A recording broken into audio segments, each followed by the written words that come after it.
Hello, সালাম আলাইকুম। সবাই কেমন আছেন? আসলে এটা হচ্ছে যে আমার ছাদ বাগানে এই যে আপনারা দেখছেন ফুটকা মরিচটা, এই ছিল আমার দীর্ঘদিনের পরিশ্রমের সফলতা। যে সময় আমি বিকেল যে কোনো সময় আমি যখন ফ্রি হই তখন ছাদ বাগানের চর্চা করি। এই ছিল আমার লাউ গাছ, এই ছিল আমার ধনিয়া পাতা, এই ছিল আমার গোলাপ ফুল টব, এটা গোলাপ ফুলের টব, আর এই ছিল আমার পেঁপে গাছ। দেখি এটা পেঁপে গাছ, আর এই ছিল আমার মরিচ গাছ দেখেন, আর এই ছিল পেয়ারা গাছ। এটা এটা আমার পেয়ারা গাছ, এই ছিল বেগুন গাছ।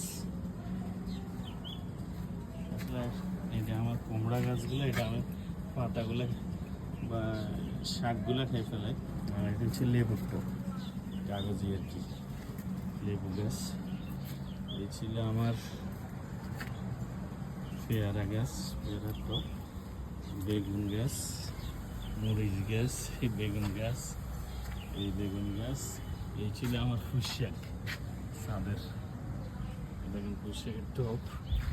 এরপরে আমি আরেকদিন এই যে এক জায়গা থেকে আলুর বীজ নিয়ে এসেছি। এখন এই যে আলুর অবস্থা, আলু আসলে ওই যে কচি পাতাগুলোই খাওয়া যায়, আমি খাই। এইগুলো যায় আমার শখের গাছগুলো। এই দেখেন পুঁইশাক। আর এটা হচ্ছে যে আমার গোলাপ ফুলের টব, অনেক বড় টবটা এটা। আর এটা হচ্ছে যে আমার সিম গাছ, দেখেন মাশাআল্লাহ সিম।